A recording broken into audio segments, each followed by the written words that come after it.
Есенәлі қария со жаңа жұп-жұмсақ жайлы төсекте жатса да көпке дейін ұйықтай алмады.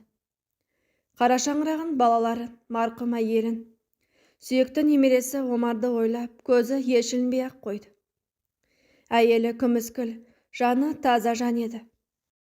Марқұм заты әйел болса да өсек аяңмен ісі жоқ, ешкімнің сыртынан жаман сөз айтуды білмейтін.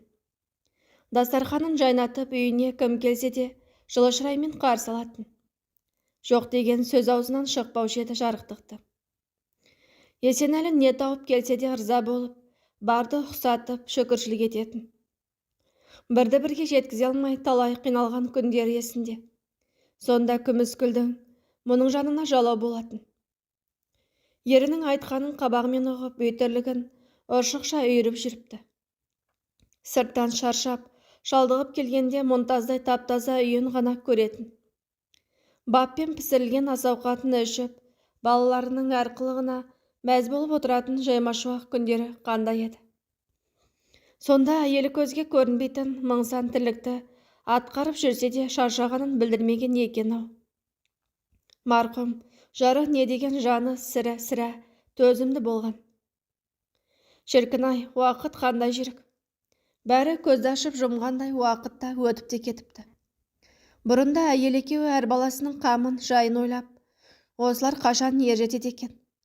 Әйтеуір ешкімнен кем болмасыншы, өз қолдары өз аузына тезірек жетсе екен деген тілекпен талай таңды ұйқысыз атырған екен. Қазіргі жағдайы басқаша. Ұл қыздары, келіндері, немерелері болса да жалғыздығын сезінеді. Қартайған шағында өмірдің барыстық суығын бірге өткізген қосағының қасында жоқтығы жанына аяздай батады. Жетімнің күйін кешкенде жәуеңдеп қалғанына кейде күйінеді. Алдан кемпірімнің алдында ал деп тілеуші еді. Ол тілегі қабыл болмады. Есенәлі қарияның аладан ендігі тілегі төсекке жатқызбай, ешкімге қор болмай, ана дүниеге аттану. Өз үйінде ақ өліммен бақиға кетсем дейтін қарттың ішінде ешкімге айтпай жүрген тәтті бір арманы бар. Ол арманы Омарын үйлендіріп, немере келінін көріп кету. Омарын есіне алып еді, жүрегі дүрсілдеп қатты соғып кеткендей болды. Көз алдына ұйықтай алмай, көзі бақырайып жатқан немересі елестеді. Өзін сағынып жатқанын сезгенде терең күрсінді. Осында бекер-ақ келдім-ау деп өкінді. Омарыма қиын болатын болды. Сабағы нашарлап кетпесе екен. Осы немересінің зеректігіне көрген білгенін ойға түйіп, түсінбегенін дүниені атасынан сұрап жүретініне риза. Бірде қазақ әдебиетінен беретін мұғалімі ең жақсы адам туралы шығарма жазып келіңдер деп тапсырма беріпті. Сонда Омары менің атам деген шығарма жазып, бес алып қуанып келгені бар. Атасы әлгі шығарманы оқып, кеңк-кеңк күліп, Омаржан-ау, мынау суреттеп жазған шалың шынымен менмін бе деген сонда. Я ата, сіз ғой. Мен сіз туралы жаза берем. Сіз ең жақсы адамсыз деп мойнынан ұзақ құшақтап тұрған еді немересін.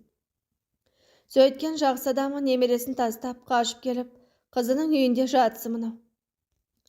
Есенәлі қария өзін кінәлі адамдай сезініп, немересін сағынып, көзі жасаурап, біраз жатып қалып кетті. Әкем таңғы намазын оқып болдау деп, бөлмесіне кірген Назира әкесінің шаршаңқы түрін, қызарған көзін бірден байқады. Көке-ау, сіз дұрыс демалмағансыз ба? Жаңа төсек жайлы болмады ма? Ей, Назираш, ханның төсегінен кем емес қой бұл құс төсегің. Жасы келген кезде адамнан ұйқы қашады екен. Ой, мені жейтін. Ту, көке-ау, несіне ойлана бересіз осы? Неде болса қара шаңырақты ойлаған шығарсыз, әйтеуір қайтып кеткелі отырған жоқсыз ба үйіңізге? Жоқ, қызым, осында болам деп шештім емес пе? Тек Омарымды ойлап, сағынып отырмын. Сол баланың сабағында уайымдаймын. Үйде оған көңіл бөліп жатқан адамды көрмедім. Көкем-ай, баяғыда бізді ойлап алаң көңілді жүретін едіңіз. Енді немерем деп ұйықтамайтын болдыңыз ба? Сонда адам қай кезде өзі үшін өмір сүреді, соны айтыңызшы маған. Қызым-ау, мен оны қайдан білейін?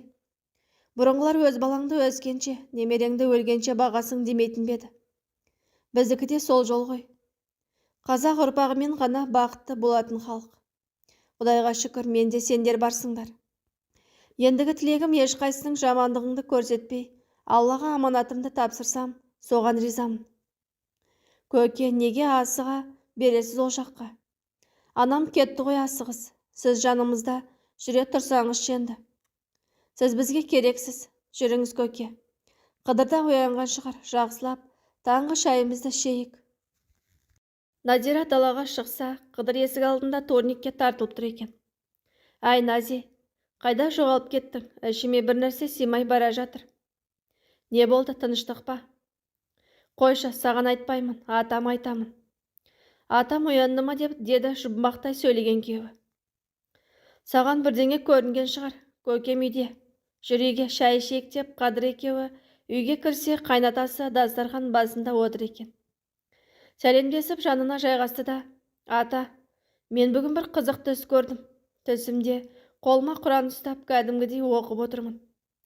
Мына қызыңыз саған Құран ұстауға болмайды ғой әлі деп шырпыр болып жүр. Осы түсімді жорып беріңізші. Жақсы түс, Алладан балам. Қолыңа Құран ұстап оқып жүрсең, бұл үлкен жақсылық, мәртебең өседі екен. Алла өзіңе бір тура жол нұсқап тұрғандай ма қалай? Балам, бұл түсіңді жақсылыққа жорып отырмын. Осы жақсы түсіңе бір садақа атап беріп жіберші тездетіп. Жарайды ата, әумин, айтқаныңыз келсін. Садақаны бүгін-ақ берем ғой. Қыдыр, күшті түс көріпсің ғой, көрдің бе? Түсіңде де менің саған жаным ашып жүргенін. Сенде бір өзгеріс болады, ішім сезіп тұр. Қыдыр, Назира, Құдай сендердің пелдеріңе береді ғой. Қаншама жыл адал саудамен айналыстыңдар. Бірігіп еңбек етіп, тапқан табыстарыңды тек өздерің ішіп жей бермей, бауырларыңмен, ағайын туыспен бөлістіңдер. Енді міне, құрылыспен айналысып үй соғуды бастапсыңдар. Соққан үйлеріңді алушылар да бар екен. Алған адамға да, сатқан сендерге де Алла берекесін берсін деген Есенәлі қарт күйеу баласы мен қызына ризашылығын білдіріп, батасын берді. Есенәлі сауданың да тіпті құрылыстың да көзін тауып, істі жүргізіп отырған өз қызы екенін жақсы біледі. Бірақ қызының күйеуін төмендеткенін еш көрмепті. Қызының күйеуінің ішкеніне анда-санда ренжитінді болмаса, өзара сыйластықтарына іштей разы болатын. Аңқылдақ күйеу баласының ішсе де қызын сыйлауы, қызының онымен ақылдасып, ерімдеп құрметтеп отыратынына сүйсінетін. Қырсығып кежегесі кейін тартып тұрмайтынын, кейде жас баладай ойнағысы келетін ақпейіл мінезін жақсы көретін. Екеуіне арна бата беріп, жақсы сөзін айтып еді. Күйеу баласы кәдімгідей арқаланып, жас жігіттей орнынан қарғып тұрып, мен құрылыс басына кеттім. Назира, үй тіршілігін өзің жайғай берерсің деп далаға беттеді. Көке, ұмытып барады екенмін. Сіздің Омардың оқуын ойлап, уайымдап жүргеніңізді білем ғой. Осы Омарды қаладағы дарын мектебіне беру керек еді. Ол мектепке жақсы оқитын балаларды алады. Біздің ұлан да дарынды үздік бітіріп оқуға түскен. Жақсы оқитын оқушылардың бәрі сол жерде. Мен бүгін ағамен сөйлесіп көрейін. Омарды дарынға беруге келсе, орналастыруға көмектесейін. Тест тапсыратын белгілі бір уақыты бар, өтсе қабылдайды. Омар жақсы оқиды ғой, түсіп кететініне сенемін. Бұл ойың дұрыс екен қызым. Ақылыңнан айналайын сенің. Әкесі мен шешесіне бір ауыз айтта, әрекетіңді жасай бер. Омарым оқысын. Алла қаласа біздің әулеттің бетке ұстары да атын шығаратыны осы Омарым болады түбінде. Көке, қам жемеңіз. Омарды қалайда оқытамыз. Назираш, мен үйде бос қарап отыра бермеймін. Қандай тірліктерің бар? Маған айтып қой. Ана бордақылап отырған қойларыңда қоңды болып қалыпты. Сататын ойларыңда бар ма? Оларды сатсаңдар, орнына көбірек қоз алыңдар. Мен бағысайын. Көке, қойларды құрбан айтта сатамыз. Бұларды да қозы кезінен бері бағып жатырмыз. Арғы күні еңсеміздің сіздің құрметіңізге соямыз. Қонақта шақырамыз деп Назира әкесінің қолынан ұстап жылы ғана жымиды. Әкесі мен қызы шүйіркелесіп сөйлесіп ұзақ отырды. Бір кезде сыртқы есіктен бауыры Сапар, Қасында аяулы жеңгесі Ғалия атасының жарығы Омардың келе жатқанын көріп, қуанып алдарынан жүгіре шығып, «Ой, көктен түстіңдер ме? Көкемді іздеп келдіңдер ме?» деген Назира бауырын, жеңгесін, інісін кезек-кезек құшақтап сүйе берді. Атасы Омарды көріп, тіптен есі шығып кеткендей. Шіркін, өз балаңнан немере тәтті болады деген рас екен. Немересін тура бір жыл көрмегендей құшағына басып, мейірлене иіскеп, көзіне жас алып ұзақ тұрды. Одан кейін ғана ұлының сәлемін алып, иіліп сәлем салып тұрған келініне де енді көргендей, көп жаса қарағым деп батасын берді. Кеше үйге сізді іздеп барсақ жоқсыз. Алматыға көзіме операцияға кетіп барамын ғой. Батаңызды алайын дегенмін. Омарда сізді сағынып отыр екен. Ертелетіп келіп қайтайық дедік. Кешке қайтуымыз керек деді олы. Үйге жүріңіздер. Келгендеріңіз қандай жақсы болды. Ет асамын, ешқайда асықпаңыздар деген Назира қуанып, Ғалия жеңгесін қолтықтап үйінің есігін аша берді. Омар дастархан басында да атасына еркелеп, басын түйістіре біресе оң жағына шығып, біресе сол жағына шығып әлек болып отырды. Шай үстінде Назира әпкесі, «Омар, сен атаң қаладағы дарын мектебіне оқытыңдар деп жатыр. Дарында оқығың келеді ме деп сұрағанда, қуанғаннан екі қолын аспанға көтеріп, атасын құшақтап алды. Назира ағасы мен жеңгесіне ет асып, күтіп, сый-сияпатын жасады. Аға, жол жүріп барасыз ғой. Өткенде Қыдыр екеуміз ақылдасып қаражат жинап қойып едік. Ертең өзім апарып берсем бе деп отыр едім.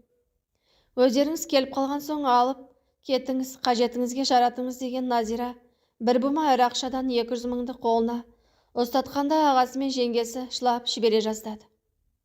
Алтын қарындасым-ай, Қыдыр екеуінің жақсылықтарын Құдайдан қайтсын. Біз тек көкемнен бат алуға келген едік қой. Аға, Алла қаласа осы отадан соң көзіңіз бір жола жазылып кетеді. Қазір медицина дамыған заман ғой. Көп уайымдамаңыз, бәрі жақсы болады. Бізге сіздің амандығыңыз керек қой. Әкесінен бат алған Сапар келіншегін ертіп үйіне көңілді оралды. Омар атасының қасына бір күн қонып ертесіне қайтпақшы еді, сабақтан қалма деп ерте кетті. Ғалия жол бойы қайынсіңлісі Назираны мақтаумен болды. Сапар, осы қыз болмағанда қайтер едік. Бәріміздің көңілімізді жалғыз өзі-ақ табады. Атамды да қолына алып, бағып отыр.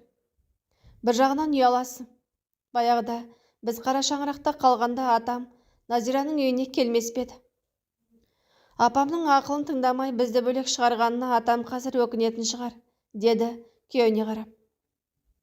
Қайтесің өткенді қозғап, мүмкін әлі бәрі өзгерер. Бұл уақытша жағдай.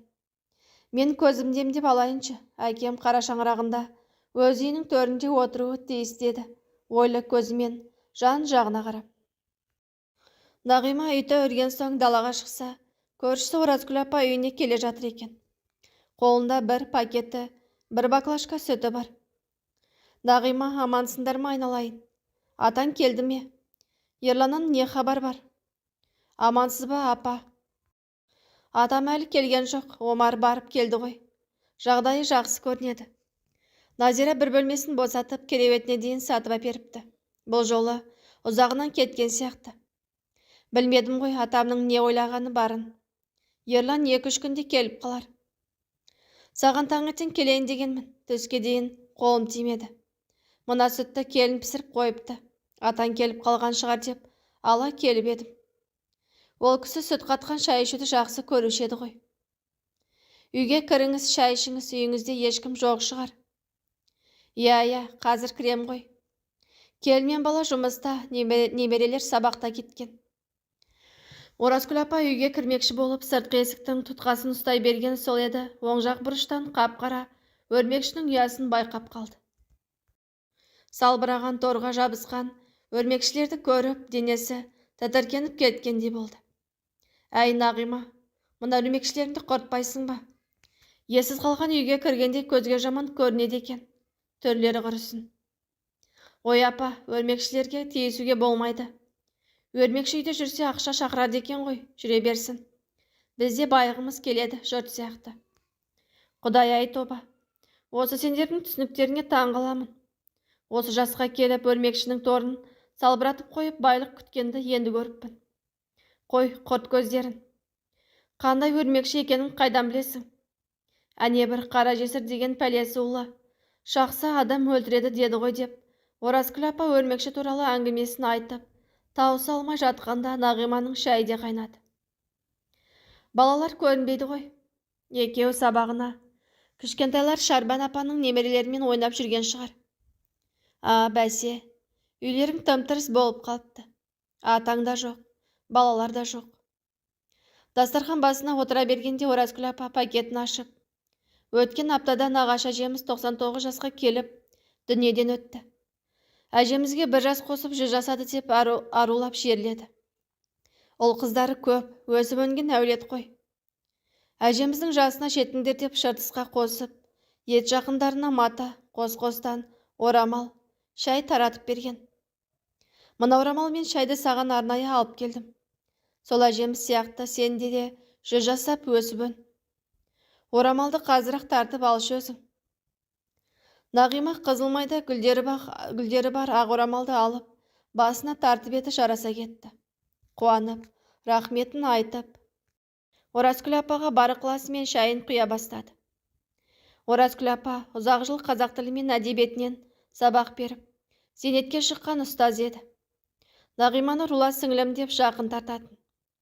Жастайынан анасы қайтыс болып, өгей шешесінің тәрбиесінде өскен Нағиманың бойынан көп кемшілік көрсе де жақсы отбасы болып кетсе екен деп тілектес болып жүруші еді. Бірақ талай рет Нағиманы бауырына тартып, ақылын айтса да, құлақ қойғысы келмейтін әдетін байқап, кейде тартынып қалатын. Енесі қайтыс болғалы Нағиманың бұрынғыдан да ашуланшақ, қырсық болып кеткенін, атасына деген қарым-қатынасы да бір қалыпты емес екенін жақсы білетін. Осы келінің ішінде не бар екен? Неге бұл ешкімді жақтырмай сіркесі су көтермей жүреді? Неге бұл мінезін түзеп бір жақсы нәрсе үйренуге талпынбайды екен? Оразкүл апа сүт қатқан шайды ұзағынан ішіп, Нағиманы бақылап, үй үшін көзбен шолып отыр. Апа, қалай ойлайсыз? Атам үйге қайтып келер ме екен? Ерлан келсе тағы ренжитін болды, тура мен қуып жібергендей. Келеді ғой атаң. Қара шаңырағынан ұзап қайда барар дейсің? Атаң Назираның үйіне тамақ іздеп кетті деп ойламаймын. Қартайған адамға керегі ол қызының, әсіресе келінінің жылы қабағы, сөзі ғой. Әйтеуір, үйдегі жалғыз келіннің кейде қабағы түйілсе, жаным қалмайды. Менің ақмаржаным аңқылдап қалған жан екенін өзің білесің. Осы уақытқа дейін көңіліме келер бір сөз айтқан емес. Сондай адал, жақсы келінді бұйыртқан Аллаға мың қайтара шүкір деп екі қолмен өз жағасын ұстады. Нағиманың бір жаман әдеті біреуді мақтап жатса, өзін кемсітіп жатқандай сезінуші еді. Содан әлгі адамның титтей кемшілігін іздеп тауып, соны шұқып көзге көрсететін. Оразкүл апа өз келінін мақтай жөнелгенде, өзінен өзі қысылып, өңі бір бозарып, бір қызарып үндемей отырып қалды. Көрші апа әңгіме ауанын басқа жаққа бұра қойды. Нағима, осы атаң 80-ге толды ма? Атам өзі 80-демін дей береді, бірақ биыл қазанның аяғында толады ғой 80-ге. 80 жасын қызы жасап беретін шығар енді сол үйде тұра берсе. Қарты бар үй қазына дейді. Жұрт анасы бар адамдар қартаймайды деп жатады. Ал мен баласы жақсы адамдар қартаймайды деп айтар едім. Осы ауылдың өзінде балаларының күйігінен қартайып кеткен адамдар бар. Берамкүл деген апа бар еді ғой, сен ол кісіні танымайтын шығарсың. Сол кісінің жалғыз ұлы ұры болып кетіп, елге қарауға беті болмай қалды ғой бейшараның. Ұлы сотталып мерзімін өтеп шықты. Бірақ бір соғанақтық жасаған, ұрлық жасаған адамның түзелуі қиын екен. Ауылдағы үйін сатып қалаға көшіп кетіп еді. Баласы ол жақта құмар ойыннан кіріп, үйін оттырып жіберіпті. Содан тағы ұрлық жасаған, сөйтіп қайтадан сотталып кетіпті. Қазір сол Мейрам апа үйсіз күйсіз қалып, осындағы бір туысының үйін сағалап келіпті. Ол кісі сол баласын қалай етіп өсірді. Әлпеш деген жалғыз ұлы қартайғанда басын жерге қаратып отыр. Келіні басқа біреуге тұрмысқа шықты деп естідім. Бет аулақ, ел ішінде жеңіл жолмен табыс тапқысы келетіндер көбейді ғой. Үлкен қалада құмар ойын ойнайтындар, басындағы баспанасын тігіп жіберетіндер көп деп естідім. Қазір байқамаса қиын болып жатыр. Бұрындар үлкендер жамандықты көп айтпаңдар, балалап кетеді деп тыйым салатын. Сол дұрыс екен. Жамандықты шулап таратпай, жақсы нәрсені көп айтуымыз керек қой. Мейрам апа есіме түсіп кеткені ғой. Алла есіркесін, аяп кетемін. Баласы жақсы болса, қазір өз үйінде отырар еді ғой. Анау мектептің арғы жағында тұратын Мұхит деген қария бар еді. Былтыр сол кісінің ұл қыздары 80 жылдығын жасап берді. Тойға барғанда бала-шағасына бәріміз риза болып қайттық. 5 ұлы мен 3 қызы әкеміздің 80 жылдығын жасаймыз деп бітпей тұрған жаңа үйін жабылып бітіріп беріпті. Біреуі кірпішін әперген, біреуі есіктерін қойып берген, ал біреуі терезелерін салып берген, біреуі шатырын жапқан. Не керек үйді қызыл кірпіштен салып, 6 бөлмені жайнатып тастағанын көргенде бәріміз таңдай қақтық. Не деген ынтымақ, ауызбіршілік десейші. Қазір рахатын анау қара шаңырақтағы ұлы мен келіні көріп отыр. Келіні мектепте мұғалім болып істейді. Шіркінің мінезі жібектей, тілі майда. Қолынан келмейтіні жоқ. Ауылдағы мақтаулы келінің бірі сол Перизат. Бәсе, солар үйлерін қалай тез бітіріп алды деп жүрсем, жұрттар пысық әйтеуір. Біздің Ерлан жүрәне бір үйін бітіре алмай. Ана баудың шетіне жаңа үй салам деп іргетасын құйып қойғанына 3 жыл болды. Артық ақша тапса машина алам деп жинайды.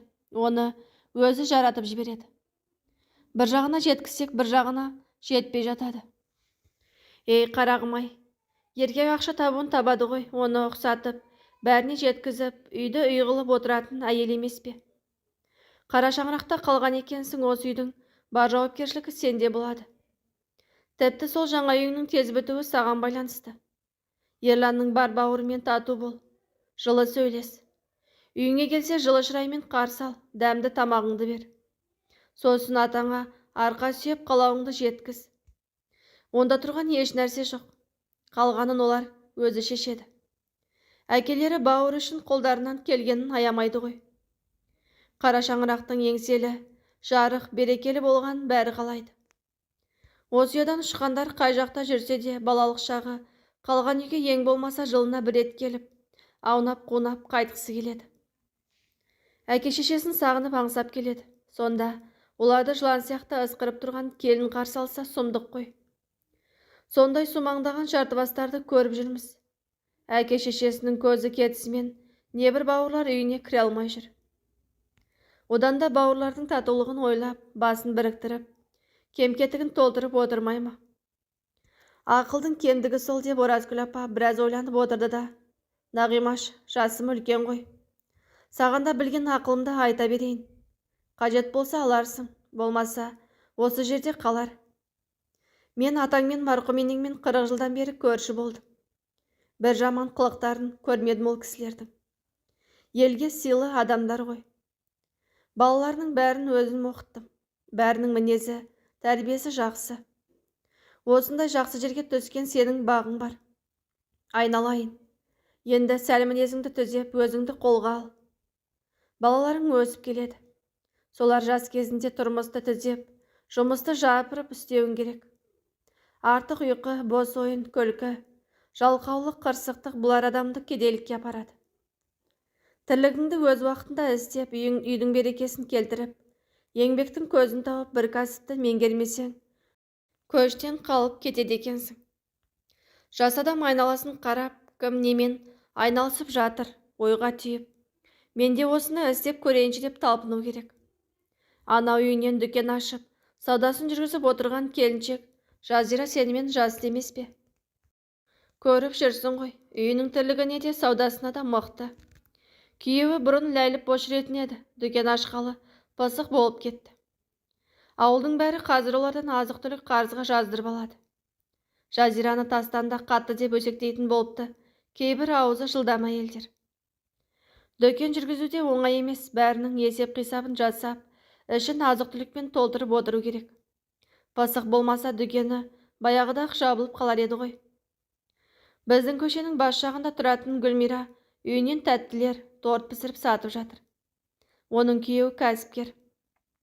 Екеуі екі жақтап тірлік жасаған соң тұрмыстарын тез түзеп алды, деп ұзақ сөйледі. Бүгін Оразгүл апаның мысы басып отырма Нағима көбіне тыңдаушы.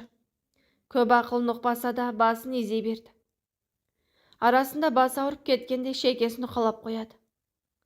Оразгүл апа ас қайырып орнынан тұрайын деді де тағы бір нәрсені ұмытып бара жатқандай қайта отырды. Атаңды үйіңе алдырт Нағима. Ол кісі батасын беріп төріңде отырса, құтыңда берекеңде ортаймайды.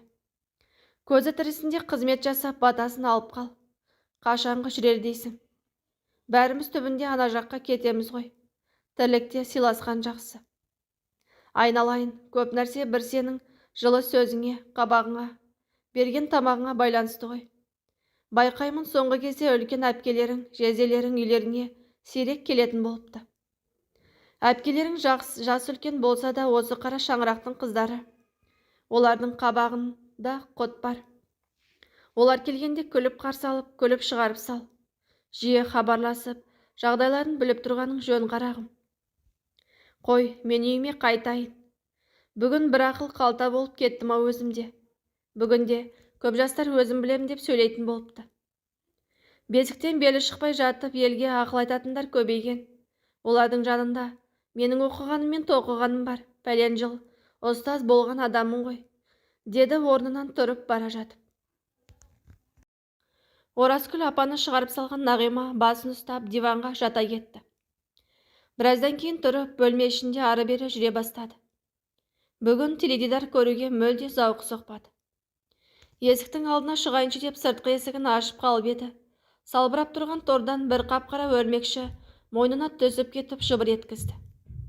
Нағима қорқып айқайлап жіберіп, жанталасып, өрмекшіні қолымен жерге қағып түсірді де аяғымен мыжыды. Ашуы шыққан ол қолына сыпырғаны алды да өрмекшінің ұясын сыпырып алып тастады. Сосын жаңа үйінің фундаментін айналып, мұқият қарап шықты. Есіне Оразгүл апа айтқан перизат есіне түсті. Үйін барып көрсем бе екен деп ойлады.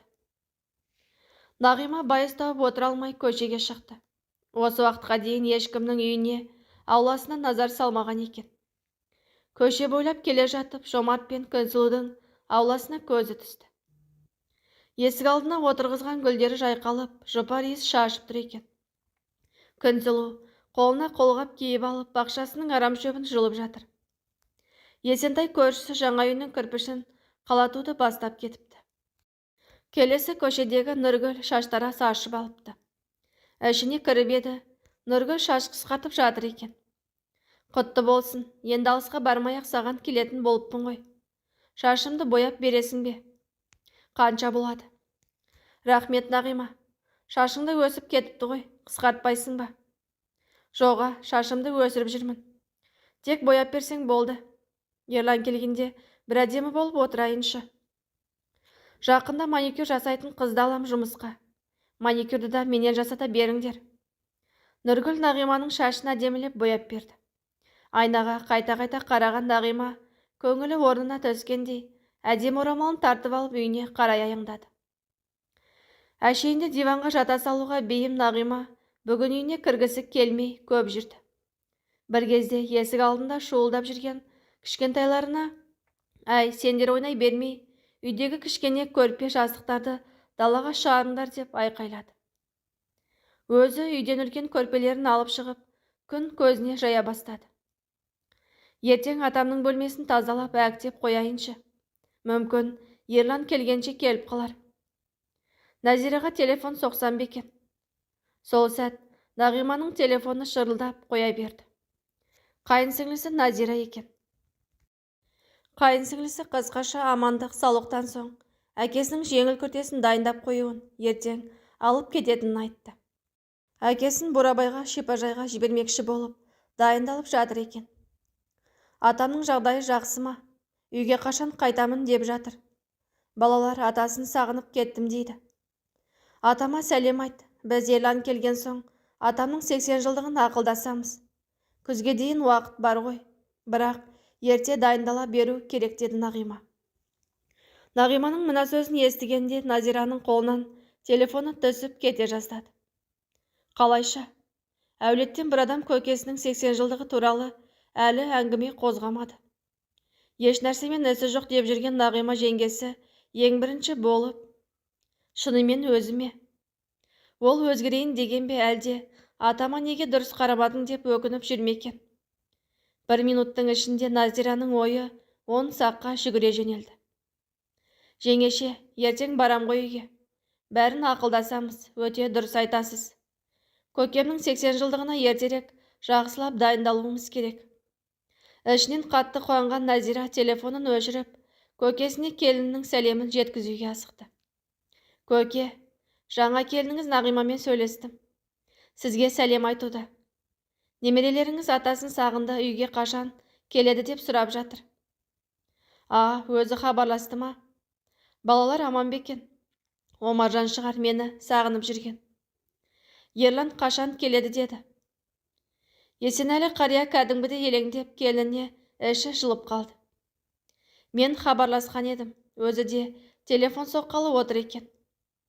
Ерлан 2-3 күнде келіп қалады, Омарыңыз оқып жүр деді. Көке, Нағимада бір өзгеріс бар сияқты ма, қалай? Бүгін келініңіз мені таң қалдырды ғой. Әлі қуанып тұрмыншы, рас па, өтірік пе деп. Не дейді сонда? Аяғы ауыр мекен келіннің? Немерелі боламын ба тағы? Омардың інілері көп болса деп Алладан тілеуші едім. Ол тусын, аман есен босанып алсын деді. Көке-ау, не деп кеттіңіз? Қайдағы немере? Келініңіз сіздің 80 жылдығыңызды жасаймыз, соған осы бастан дайындалайық, ақылдасуымыз керек деді. Соған таң қалып отырмын ғой мен. Нағима ма? Менің 80-імді тойлаймыз деп жатқан. О тоба, түс көрген бе өзі? Қашан жасамақшы тойымды? Мен үйде жүргенде ондай әңгіме айтпаушы еді. Туған күніңіз қашан деп Омар ғана сұрап жүретін. Алла өмір берсе, 26 қазанда 80-нің сеңгіріне шығам ғой. Ала бұйыртса күзде тойыңызды жасаймыз. Қыдыр екеуіңізге Бурабай шипажайына жолдама алып қойдым. Ол жақтың ауасы ерекше, тынысыңыз ашылып жақсы болып қайтасыз. Сосын сізбен ақылдассам деп едім. Ағамды өзімізге жұмысқа тартсам қайтеді. Анау вақтада жүріп, отбасынан алыстап бара жатқандай көрінеді.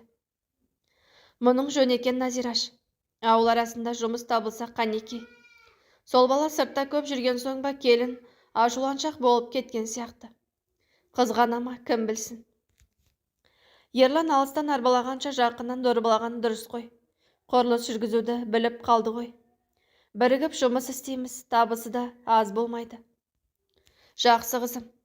Құнттап істесе, оның қолынан көп нәрсе келеді. Сапардан хабар алдың ба? Отасы қашан екен? Хабарластым көке. Дәрігерлер отаға дайындап жатыр екен. Жеңгем екеуі Ержан ағамның үйіне барыпты. Гүлсім әпкем сырқаттанып ауруханада жатқан көрінеді. Гүлсім бе? Оған не болып қалыпты? Жүрегі сәл сыр берген көрінеді. Қазір жақсы дейді. Уайымдамаңыз. Қорқып кеттіңіз ғой. Енді қайтем, артымнан ерген көзі тірі жалғыз қарындасым ғой. Інімді де Құдай ерте алды. Ауруханадан шыққан соң барып қайтайық, Назираш. Ержан ағаңды да сағынған шығарсың. Ержан туған ағам болса да жастайынан басқа үйде өскен соң ба, Сапар Ерлан ағаларым сияқты еркелеп, ашық сөйлесе алмаймын ғой. Бірақ жақсы көремін. Қарындасым аурушаң болған соң перзент сүйе алмады. Күйеуі де ерте қайтты. Анаң екеумізге жылап келгенде Ержанды бауырына салып бердік. Балаңды қиып беру де оңай емес, бірақ қарындасымыз қыз керек деп сұраса, сені де бермекші болғанмын. Бірақ ол сұрамады. Көке, мені ме? Не үшін? Гүлсім әпкемнің сұрамағаны қандай жақсы болған. Мен сізсіз, анамсыз қалай өмір сүрер едім? Кейде Ержан ағамды аяп кетем. Сіздерді талай сағынып жылаған шығар. Күнім ау сол. Бауырың жылап тұрғанда балаңды қиып береді екенсің ғой. Ержанды ес білмейтін кезде бердік қой. Гүлсім оған бір жайлы ақылы толысқан кезде ғана айтты. Басында айтпай-ақ қой дегенбіз. Ағау, ол да бауырлары көп екенін білуі керек қой. Біздің көзіміз жеткенде олар араласып жүрсін. Ержаным, жалғызбын деп жабырқамасыншы деп көнбеді. Мен бәрібір балаларымды ешкімге қиып бермес едім. Адам ауызбен айта береді ғой, басына түскен кезде ғана түсінеді. Біз бауырмал халықпыз. Өзіміз талай бауырына баласын беріп, бір шаңырақты сақтап қалған адамдарды көзбен көрдік. Көке, ол бұрынғы кезде шығар, қазір ешкім өз баласын қиып бірге туған бауыр болса да бермейтін сияқты. Бөтен үйде өскен балалардың ішінде бәрібір жазылмайтын бір жарасы болады ғой. Өмір бойы туған ата-анасын аңсап өтеді. Қызым, ол енді асырап алған ата-анаға байланысты. Бар мейірімін төгіп, ешкімнен кем етпей өсірсе туғандай болып кетеді. Туған анасынан, баққан анасын артық көретіндер де бар. Ержан ағаңды анаң қайтыс болғанда қанша қимағанымен сендер сияқты көп қайғыра қоймады. Соған қарағанда ол баққан анасын анам деп қабылдады. Бізден гөрі оған қазір Гүлсім жақын. Жарайды көке, не десеңіз де сіздердің жүректеріңіз өте жұмсақ. Қазіргі ұрпақ біздер сәл қаталдау сияқтымыз ғой. Айтпақшы, ұлыңыз Бақытжан телефон соғып, ала алмадым деді ғой. Естімей қалғансыз-ау. Ол демалыс алса балаларын алып үйге келмекші. Сізді сұрап сәлем айтты. Олар келсе үйде жағдайлары бола қояр ма екен? Менің жүрісім мынау. Қартайғанымда қызымның үйін жағалап. Көке, осы қыз ұл деп неге бөлесіздер? Жаныңызға қай жер жайлы сол жерде тұра бермейсіз бе? Денсаулығыңызды күтіп. Қызым, қазақ үшін қара шаңырақтың орны бөлек қой. Егер менің сенен басқа перзентім жоқ болса, ұлдарым жоқ болса, әңгіме басқа. Ал менің Ержанды қосқанда 4 ұлым бар емес пе? Бір ұлым сол қара шаңыраққа ие болып қалды. Ол менің әкемнен қалған үй. Кезінде біздің үй ауылдағы ең үлкен үй болып саналған. Жеңгелерім, әке-шешем жоқ болса да үйге сәлем салып кіретін. Төріне ешқашан шықпайтын. Назира көкесінің қара шаңырағын қатты сағынып отырғанын сезді. Әкесі қара шаңырағын хан сарайына да айырбастамайтын сияқты. Көке, үйіңізді сағындыңыз ба? Барып қайтам десеңіз, ертең бірге барып қайтайық. Солай әкесі мен қызы ертесіне қара шаңыраққа баратын болды. Назира мен әкесі үйіне келсе, Нағима атасының бөлмесін әктеп жатыр екен. Атасын көріп иілім сәлем жасап, Назираның бетінен сүйіп, залға көрпеше салды. Кішкентайлар атасын сағынып қалыпты. Бірі мойнынан, бірі аяғынан құшақтап айырылар емес. Назира қолдарына кәмпит беріп, беттерінен алма кезек сүйді. Жеңеше, атамның 80 жылдығын жасаймын деген соң алып келдім. Үй әктеп, тойға дайындық жасап жатырсыз ба, деді Назира, шай қойып жатқан жеңгесіне әзілдеп. Атамның 80 жылдығын жаңа үйді бітіріп, қоныс тоймен бірге жасаймыз. Нағима бұл сөзді сенімді түрде айтқан соншалық, Назира шыдамай күліп жіберді. Көке, сіз жоқ кезде жеңгемдер бір қап алтын тауып алған сияқты ғой. Аузыңызға май, астыңызға тай жеңеше-ау. Кешеден бері жақсы сөз айтып жүрсіз ғой өзіңіз. Ұзағынан сүйіндірсінші деп әкесіне күле қарады. Атасы келіннің өзі кеткендегідей емес, реңі кіріп, ширап қалғаннан аңғарды. Келініне деген реніші де ұмытыла бастағандай қуанып, жүзі күлімдеп, тершіген маңдайын қайта-қайта сүртеді.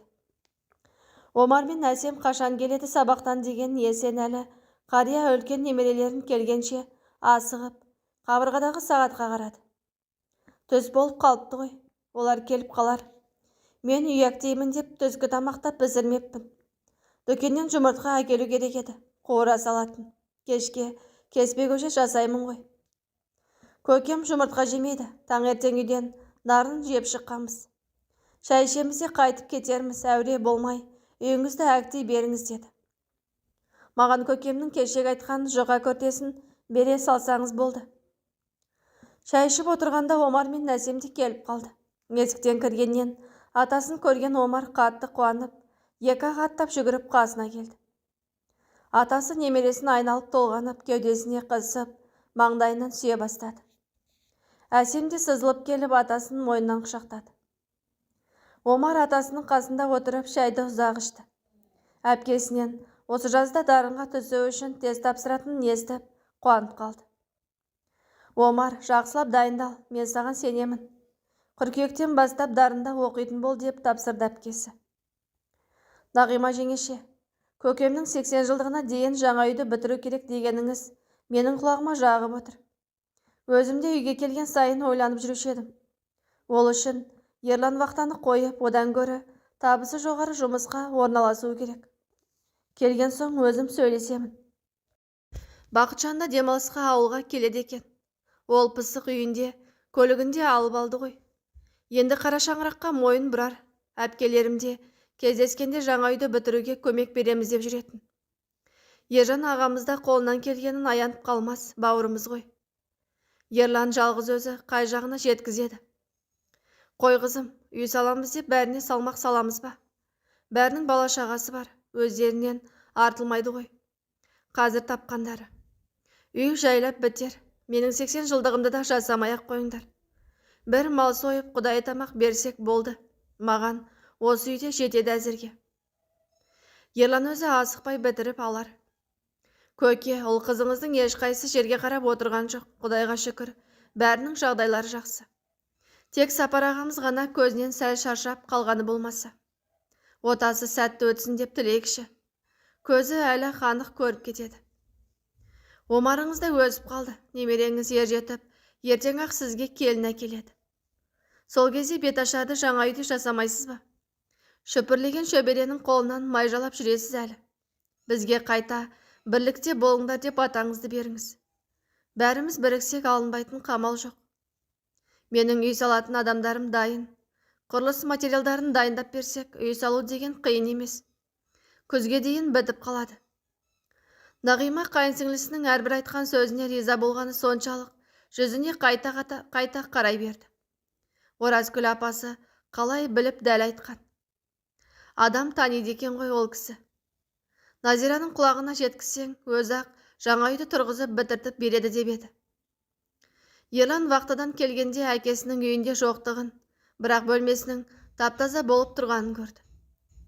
Атам мен үйектеп алайын деген соң Назираның үйіне кетіп еді. Қарындасың атаммен жездеме Бурабай шипажайына жолдама алыпты. Ауасы таза, қымызбен емдейді екен. 10 күнде дем алып қайтпақшы. Ой, жақсы болыпты ғой. Мен көкемді Сарыағашқа жіберейін деп келсем, бірақ жазда Бурабай жақсы шығар. Сарыағашқа күзде немесе қыста апарамын да. Ерлан, күзде атам 80 жасқа толады ғой. Бауырларың 80 жылдығын тойлаймыз деп жатыр. Мен қоныс тойды бірге жасайық дедім. Осы сенің есің дұрыс па Нағима? 5 айдың ішінде жаңа үйді қалай бітіреміз? Оған ақшаң қайда? Мен 1 миллиондап тауып жатқандай. Сөйлейсің ғой өзің. Еркош, осы қара шаңырақта жалғыз сен туылдың ба? 7 бауырың бар емес пе? Атам бата беріп кеткен қай күні? Назираның өзі-ақ бәрін аяғынан тік тұрғызады. Сен еш нәрсе ойлап уайымдамай-ақ қойшы. 5 ай түгілі 3 айда-ақ бітеді асарлатсақ. Ерлан өзі вақтыда болған кезінде үйінде не болғанын білгенде, сезгенде жоқ. Бір жағынан әйелінің жаңа үйді бітіреміз, бауырларының әкесінің 80 жылдығын бірігіп жасаймыз деп жатыр деген жаңалығына іштей қуанды. Қарбалас тірлікпен жаңа үйдің құрылысымен жас өтіп күз келді. Төбесін қызыл шатырмен жапқан еңселі биік, жапжаңа үйдің іші жарқырап тұр. Күн молынан түсетін ең төргі бөлмеде Есенәлі қария намазын оқып отыр. Үлкен залдағы теледидардан Омар мен Әсем қызық кино көруге жайғасыпты. 3 кішкентай өз бөлмелерінде ойыншық ойнап, шуылдасып, ары-бері жүгіріп жүр. Ерлан мен Нағима жатын бөлмелерінің есігін тарс жауып алып, тойға шақыратын адамдардың тізімін жазып жатыр. Ешкім қалып кетпесін, ертеңгі күні біреуі бізге ренжіп жүрмесін. Бірінші тізімді түгелдеп алайық деді Ерлан. Я, сөйтейік. Еркош, шақыру билетіне былай жазсақ қайтеді? Құрметті ағайын туыс құдалар, бауырлар, нағашы бөлелер, құрдастар, көршілер, сіздерді Асқар таудай әкеміз Есенәлінің 80 жылдық торқалы тойы мен қоныс тойымыздың қадірлі қонағы болуға шақырамыз. Той иелері Ерлан, Нағима. Өй, мынау күшті ғой, өзің жаздың ба? Тура бір ай қалыпты тойға, шақыру билетін тездетейін, деді Нағима. Ертеңнен қалдырмай таратып тастайық, сосын қарыздансақ та тойда бауырларымның бәріне бір-бір сыйлық жасайықшы. Осы жаңа қара шаңырақ сол бауырларымның арқасында тез бітті. Өзім рас па деп әлі таң қалып жүрмін. Назираға дәу алтын жүзік алайық. Басқамызды қайдам, осы үй біткенше бір күн тыным таппаған сол ғой. Маған табысы көп жұмыста тауып берді. Еркош, жарайды. Менің апамды қоныс тойға дейін апарамын деп бір қатар төсек орын дайындатып жатыр екен. Нағима кеткенде артынан дұрыс төсегін апара алмадым. Осы жолы жаңа үйіне сандығы мен жасауын апарып берем деп сіңлімнен айтып жіберіпті. Шешем өгей болса да мені еске алып жатқанына қуанып, әрі шылағым келіп жүр. Кешке үйге қайнаға, Ғалия жеңешем, Назира мен жездем келеді екен. Ет асайын. Тойды ақылдасайық деген шығар. Әпкелердің бүгін тойлары бар екен, келесі аптада жиналып келмекші. Сен естідің бе? Қыдыр жездем мүлдем ішпейтін болып, намаз бастап жүр екен ғой. Атамнан үйреніп алыпты. Иә, білем ғой. Құрылыста басқа жігіттер шаршағанын басып жатқанда, жездем құманын ұстап дәрет алып жүретін болған. Бәрінен бұрын Сапардың көзінің көріп кеткеніне жүрегім жарыла қуандым ғой. Залдағы Ағдастархан басында Есенәлі қария, көршісі Оразкүл апа. Күйеу баласы Қыдыр мен қызы Назира, ұлы Сапар мен келіні Ғалия әңгімелесіп отыр. Бәрі көңілді. Әңгіме арасында Оразкүл апа Ерлан мен Нағиманы қайта-қайта мақтап қояды. Сосын Назираға қарап, айналайын, сенің оқушы кезіңнен ақ жарамды қыз болатынды біліп едім. Көзге мақтанғаным емес, басқалары бір төбеде, сен бір төбесің ғой. Сөзіңе ісің сай. Құдай сені тіл көзден сақтасын, қызым, деді. Апа-ау, әкем мен бауырларым, жеңгелерім аман болсын. Осы қуаныш бәрімізге ортақ. Сізге де алғысым шексіз. Әркімнің көршісі сіздей дана, жанашыр болсыншы. Тойда бүкіл көршілерді бастап шығыңызшы. Сіздің құрметіңізге арнап жақсы көршім деген ән жаздыртайын. Дастархан басында Есенәлі қария ас қайырған соң, е Алла, осы күнге жеткізгенге шүкір. Құдайым бізді осы береке бірлігімізден айырмасын. Қара шаңырағын көзінің қарашығындай сақтайтын, салт дәстүрін ұмытпайтын, қазыналық қарттарын сыйлайтын, есті ұрпағы, ұл қыздар мен келіндер көп болсын деп тілегін айтты. Екі келіні Ғалия мен Нағима екі табақты алып, иілім сәлем жасап еді. Қарақтарым, жастарың ұзақ болсын, бастарыңа бақыт қонсын деп батасын беріп аталық алғысына жаудырды. Сол күні қара шаңырақтың жарығы түннің бір уағында дейін жарқырап тұрды. Тойға шақырылатын қонақтардың тізімі түгел жазылып, шақыру билеттері дайындалып жатты. Бауырлар бәрін ақылдасып, шешіп, тойда атқаратын қызметіне дейін белгілеп қойды. Омардың қуанышында шек жоқ. Дарында оқығалы шабыт ашылып, аздап өлең жазып жүр. Мектептегі мақтаулы баланың бірі. Ол тойда атасына арнап өлең оқып бермекші. Басқа немерелері де қалыспай ән айтып, би билеп өнер көрсетпек. Қонақтарды шығарып салған Есенәлі қария бұл түні де ұйықтай алмады. Өз кіндігінен тараған ұрпағының ауызбіршілігіне көңілі толқыды. Өткен кеткенді ойлады. Әсіресе келіні Нағиманың бойындағы оң өзгерісіне, талпынысына қатты қуанды. Е Алла, ұзағынан сүйіндіре көр. Ел жұртым, ұрпағым аман болсын. Ауылым азып тозбасын. Алласымды адалынан ішкіз, келі қара шаңырағым шайқалмасын деген тілекпен таң атырды. Қарттың батасы мен тілегі қабыл болғай. Қазақтың әр қара шаңырағында той көп болсын.